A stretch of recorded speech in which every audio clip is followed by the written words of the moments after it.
Hello, dear students. How are you all? I hope you all are healthy and doing well. So, students, तो आज हमारे पास एक बहुत interesting story the cap seller. आप ये सोच के देखिए कि हम कहते हैं ना कि नकल के लिए भी अकल चाहिए, तो किस तरीके से हमने बंदर को नकलची बंदर कहना शुरू किया होगा। क्या आपने कभी ये सोचा है? तो आइए आज मैं आपको बताती हूँ कि बंदर का नाम नकलची बंदर कैसे पड़ा। चलिए पढ़ते हैं स्टोरी हमारी एक्सपर्ट के साथ। Hello, Bacho. Welcome back to your English classes. So, kids, now we are starting up a new chapter of your English book. That is chapter number 11th. And the name of the chapter is, what's that? It's the cap seller. टोपी विक्रेता, टोपी बेचने वाला। Cap seller मतलब जो क्या बेचता है बेटा? कैप्स बेचता है। क्या बेचता है? टोपी। इस तरीके की देख रहे हो आप? कैप्स। क्या हो सकता है ये चैप्टर? किस बारे में होगा? ऑफ कोर्स कुछ ना कुछ कैप से रिलेटेड होगा। आइए पढ़ते हैं, समझते हैं और जानते हैं what's this chapter all about. Okay, first is warm up. में क्या बोला है? This story shows how Mohan cleverly got his cap back from the monkeys by using their habits of copying. इसमें क्या बताने की कोशिश की है कि मोहन ने अपनी कैप्स को किस तरीके से उस बंदर से वापस लिया। बाय कॉपिंग करके। कॉपिंग मतलब नकल उतार के। आइए देखते हैं कैसे कैसे मोहन को अपनी कैप वापस मिल पाती है। क्या मिल पाती है या नहीं मिल पाती? चलिए पढ़ते हैं जी। ठीक है, सबसे पहले Mohan was a cap seller. Mohan क्या था? टोपी बेचने वाला था। कैप सेलर था जो क्या बेचता है? टोपियां बेचता है। ठीक है। One day he was carrying a basket of caps. एक दिन वो अपने पूरी बास्केट में कैप्स लेके जा रहा था कैप्स बेचने। वो कैप सेलर था, वो अपने टोकरी में क्या रखेगा? कैप्स रखेगा, टोपियां रखेगा, अलग अलग कलर की, अलग अलग डिजाइन की, है ना। और कहेगा टोपी ले लो, टोपी, है ना। इस तरीके से he was going to sell them in another village. वो अपने गांव से दूसरे गांव में जा रहा था टोपी बेचने के लिए, कैप बेचने के लिए।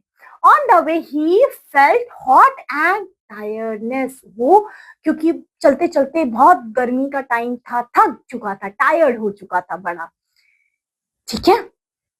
He put down his basket under a tree. उसने क्या किया? वो थक चुका था, उसने अपनी बास्केट को रखा नीचे और थोड़ा सा रेस्ट करने की कोशिश की, क्योंकि वो थक चुका था, है ना, गर्मी में इतने। और वहां पे टोपियां बेच के। So he sat down and relax for some time. ठीक है। उसके बाद क्या होता है? उसके बाद क्या होगा? वो थोड़ी देर रिलैक्स किया। उतने में क्या होगा? उतने में Mohan put a cap on his head. अब क्या हुआ? Mohan put a cap on his head. और मोहन ने अपने हेड पे क्या रख दी? कैप रख दी। थोड़ा सा उसने सोचा चलो थोड़ा सा आराम किया जाए। Then he lay down to rest. और वो फिर थोड़ी देर नीचे लेट गया रेस्ट करने के लिए। ठीक है। सून ही स्लेप्ट। थोड़ी देर में वो सो जाता है ना। ऐसे होता है, टोपी रख के आराम से सो गया वो, है ना। उसके बाद there were so many monkeys on the trees.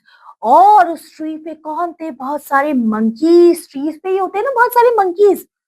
The monkeys came down from the trees. और मंकीज आ गए ट्री से नीचे। They found nothing to eat in the basket. अच्छा, वो मंकीज जब नीचे आ गए, उसने सोचा कि बास्केट में कुछ तो खाने के लिए मिलेगा। उन मंकीज ने सोचा, बट उनको उस बास्केट में क्या मिला? कुछ नहीं मिला खाने का। ठीक है, क्योंकि उनको लगा मंकीज में बहुत, बस बास्केट में तो बहुत कुछ होगा उनका खाने का। कुछ नहीं था, क्योंकि बास्केट में तो थी कैप्स। ठीक है। सो दे कॉपी मोहन। सो उन्होंने क्या किया? मोहन को कॉपी करने की कोशिश, क्योंकि मंकीज क्या होता है? कॉपी करते हैं ना हमारी तरह, सेम टू सेम करते हैं। द मंकीज वोर ऑल द कैप्स। मंकीज ने भी मोहन की तरह कैप पहन ली, लाल, पीली, हरी, नीली कलर की। When Mohan got up, he found his basket empty. और जब मोहन उठा, उसने देखा सारी कैप उसकी बास्केट में से गायब। उसने सोचा कहाँ गई ये कैप मेरी? He was shocked. वो शॉक हो गया, है ना। He look here and there. उसने इधर उधर देखा, कहाँ गई, है ना। Looking up, he saw the monkey wearing caps. और इधर उधर देखने के बाद उसको ये पता चलता है कि मेरी कैप्स तो पहन ली है इन monkeys ने.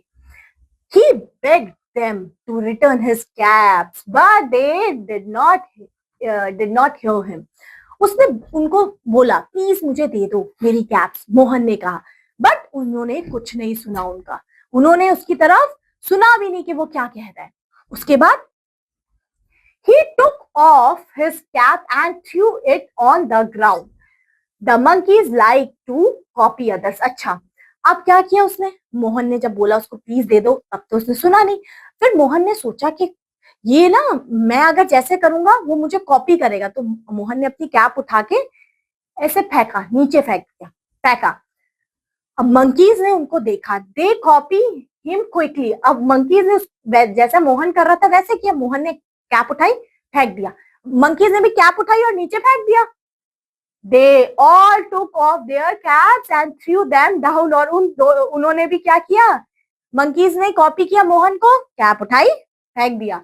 और जैसे ही फेंका, मोहन को अपनी कैप वापस मिल जाती है. Mohan picked each caps, then he went happily to another village.